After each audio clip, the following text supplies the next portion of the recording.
Alright guys, back with another vlog today. We're gonna run it back at another league challenge with Cynthia's Garchomp EX. Hoping that today I can secure that first place finish.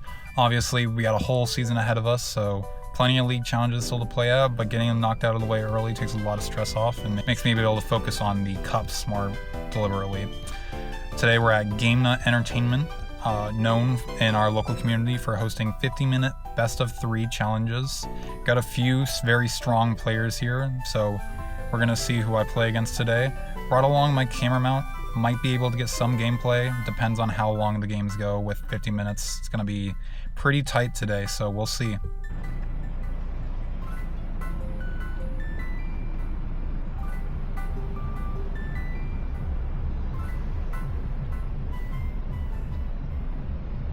So this is the 60 I will be running for today.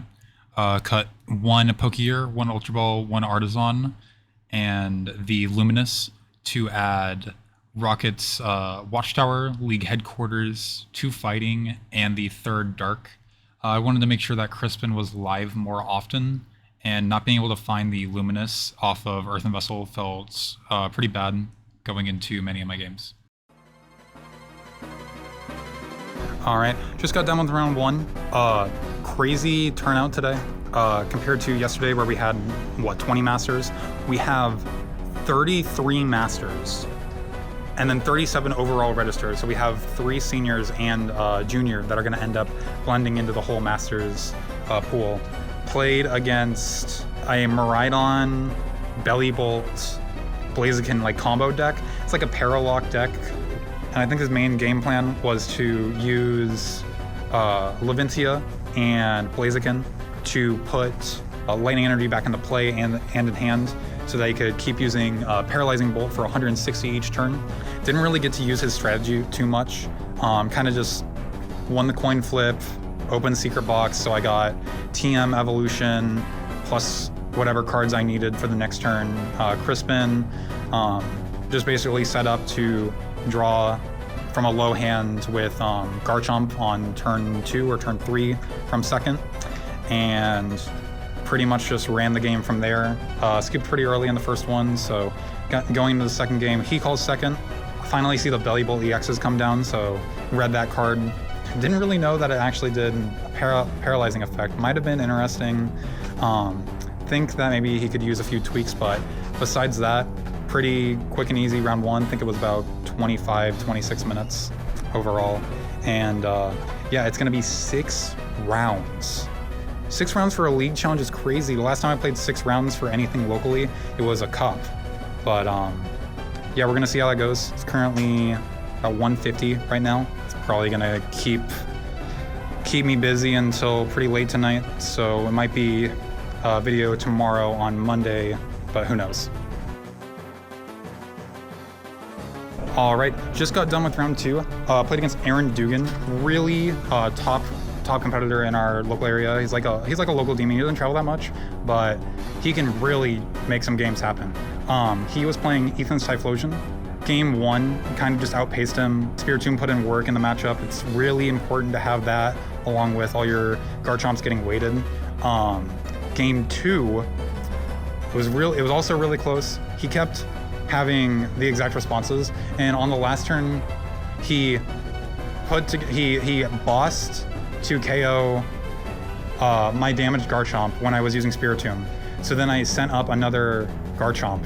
I owned him to 1. He drew Fez, put Fez down, flipped for 3, Arven for Buddy Buddy Poffin, found the basics, went Victini, Mountain, Vitality Band, which he revealed in game 1, but it didn't matter, into knock out my 330 Garchomp with no weight on it. And, oh man. And then we went into game 3. We knew we were getting close to time, probably 5-10 minutes left in the round when we started. And we didn't agree to anything or anything like that. So, he was playing out his last, we went into time. I was ahead. He played out his last turn. And then he made a Rare Candy Typh, and I blew it up. And he was like, I don't have anything to play from there. So he scooped to me. Super close games. I think they just called round 3, so I'm gonna have to get going. But right now, 2-0. We'll see how things go from here. Just got done with round number 3. Played against It's someone who's new to me. I haven't seen them around before, but apparently they just started picking it up recently. It was Raging Bolt, which is kind of a tough matchup. I kind of knew that Game Nut was gonna be a bigger crowd, so I imagine that these basic centric decks that would use like Raging Bolt or other examples, I don't know. I think there's an Ancient Box in there somewhere. So League Headquarters came up clutch right at the end of game 3 going into time. I managed to just jam the Headquarters, which caused him to have to discard like Fez. Ultimately, barely got there. It was super, super close because he almost got there through Headquarters, but he had to start from 0, which meant he had to find a Stadium Bump. And between 3 Teal Dances, yeah, he had all 3, and a Sada for 2, and Attachment for turn. Thankfully, he missed on finding a Stadium Bump. I immediately drew energy and just blew up his active Bolt for 290. Super, super close game. I lost the coin flip, and he chose second in game 1. But then I top decked Buddy Buddy Poffin to play that game. Just super, super close. I definitely feel like that matchup's really bad. Definitely the #1 reason to run extra Headquarters. Headquarters was prized in 2 of my games, and I also prized Secret Box in 1. So I was kind of just left out to dry and like watched him like double owl 2 different times in 2 different games. And it felt super bad. But now a 3-0, still got 3 rounds to go. I'm not sure what the top tables look like just yet, but I don't think there's any bad matchups. I knew that there was a Toad Scroll sitting next to me in round 1, which was pretty terrifying, but I don't think they're doing so hot. So we're just gonna keep on moving on, and hopefully we can secure the next round. Okay, just finished round 4. Played against Jacob Cathy, really strong local player in Lawrence here.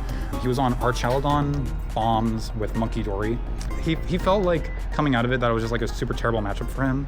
I'm inclined to agree, mostly because of I'm also playing Monkey. You have to basically boss every turn. He was playing Iron Bundle, so in game 1, he bundled my 1 Garchomp to the bench, and I had to give him a prize. So then adapting going into game 2, I just put down 2 Garchomps. So if he ever put down Bundle and used it, I could just give him another Garchomp, which then put a bunch of damage in play to let me either Monkey Dory or Spiritomb. Just not being able to take a one-shot on a Chomp in that deck and like threaten my energy in any meaningful way was just super terrible for him. It let me just compound a lead that just couldn't stop. Like in game 1, he went ahead, and then I counter-captured a Monkey off his bench and then killed it because I had 2 Roserades set up. All of game 1, I targeted his Monkeys, and all of game 2, he just was behind, so I had to put down Fez, and then I just immediately boss KO'd Fez. He Ionos me, so then I have to find game in my next hand, but a top deck an Iono, so he takes prizes, and he and I are good buddies, so he like shows me the pal pad that has been prized all game, that he had to research away a bunch of supporters. So he shows me his pal pad that he finally took off the prizes, and I just immediately Iono him back, because it's like, it was my only play besides like putting a Pokegear down, but I wanted to Iono him that turn. It would set us both low, and then I would refill to 6 and put damage on our Archaladon. So yeah, locked it up, 4-0 going into round 5. It was a pretty long match, but it was just 2 games. But yeah, looking good so far. I think the table next to us was Raging Bolt and Gardevoir. I wouldn't want to play Raging Bolt. I don't know how Guardy looks, but we'll see. Okay, just finished round 5. Played against Bryce. Said it was actually just his 4th time playing in person, and he was 301, which is a crazy record. Told him, good job. He was playing Joltik Box, and we got him back, bro. It wasn't somebody I played yesterday at the Cash Challenge. However, you know, just taking it from Joltik Box, knowing that I could recognize where I went wrong, and then changing my game plan to better fit the situation so that I could get the win there. So yeah, 5-0, 4-0, 4-0? Is it round 5? No, I think it's round 4. This is such a long tournament. Oh my goodness, I'm so hungry, bro. I'm ready for it to wrap up. I'm gonna I think I'm supposed to maybe play against a Guardy player next. My roommate was playing against him. He was 301. So we'll see. I don't know how I still don't know how the matchup goes. I was talking with somebody, and it's like they need all their energy and 3 monkeys and and 3 monkeys and 3 dark or like E-switch to do 400 with Drifloon. So I'm feeling fine about it. Think that Screamtail is probably going to be like a super key card in that game. So hopefully it'll go my way. I think if I just go lone chomps for most of the game, it should tilt the balance in my favor. Him not being able to one-shot all my guys is just gonna be super brutal, so we'll see. Dude, Dude, game 1 was so close. Okay, just got done with round 6. Oh my god, I'm so tired. I haven't eaten anything all day and it's so hot out. I've been sweating every single time I come out here. So I played against Ian McGregor. Probably my highest rated player in all of Kansas. He attended Worlds last year in Hawaii. He was one of 2 players in the entire, as far as I'm aware, in the entire state that attended Worlds in the Masters division. He was playing Guardy, which is his signature. He's stuck on Guardy. He played the Bradner 60. I don't think there were any major changes. He had a nest ball in there, but I don't think that was different. Oh my god, dude, he found so many crazy lines where he put 14 damage counters onto a Garchomp like between 2 turns, and then he used Mew genome hacking to copy Draconic Buster for 260 to take a knockout on a weighted one. Dude, oh my god, he played so well. I thought it was gonna be like worse, but we played like a super long game 1 and it was like super tight the entire way through. I just needed to find boss on the last turn, but I didn't have like gear or anything. So just yeah, I don't know. Oh man, it was so close. It was so close. Should be another second place. I was 5-1. I think I'm the only 5-1. He went 5-0-1. So back-to-back seconds is still pretty good. Yeah, I'm gonna go eat, bro. I'm so hungry. Oh my goodness. Say it for the crowd. I've got highest. Top 8, baby! Top 8! 7, I've got Caleb Snyder. 6, I've got Kindon. Let's go, Kindon. Welcome back, bro. 5th, I've got Cade. There we go. 4th, I've got Asher. Let's go, Ash. No, yeah. 3rd, I've got Jacob. Good job, Jacob. 2nd, I've got Griffin. Let's go, Griffin. Yes, sir. And then 1st, I've got Ian. Let's go, Ian. Good job, Ian, bro. Just got home after that whole tournament run. That was such a long day. It's like, tournament started at like 1. I left around 11:30 and getting home at 9 p.m. What a day, man. All right, home from the Game Not League challenge. Went really well. I'm gonna do the pack opening now, but I guess I got a preface with how I said I don't like buying products. I lied. So that makes League Challenge number 4 of the season down. Pretty good season so far. 4 League Challenges, 3 of them with points, 1 top 8 finish for 8 points, and then 2 back-to-back second place finishes. Really hurts to lose it again in the last round.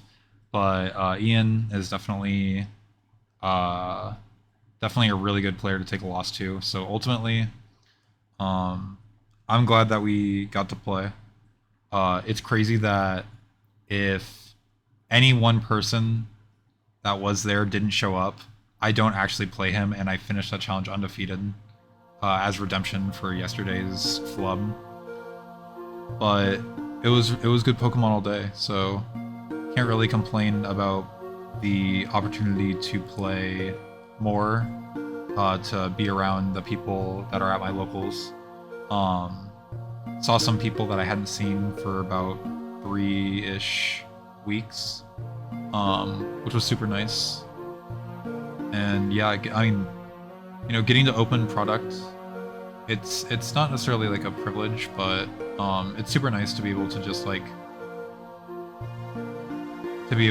not just buy singles, because obviously buying singles is so much easier, but being able to rip the cards and see if you happen to get lucky, it's always fun, because it might give you new inspiration, and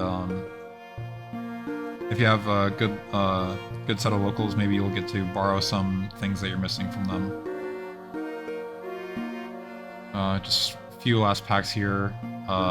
Nothing too amazing so far, but oh, there we go. Pokeball Musharna and a full art ends plan or ends plot. This card looks pretty alright. Also a art rare Vanillix. I know a player who's going to be trying to collect or like mostly collect all of Black Bolt, White Flare, so I'm probably most of these are going to get offloaded to him, and maybe find a few other cards.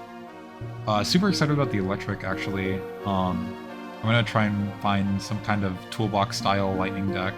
If not Lightning, just good attackers that can use the bonus Lightning energy. And last pack, not a God pack, but we do get the full art Hydreigon EX. So we'll see what becomes of these cards if I trade them out or whatnot, but here's the final spread.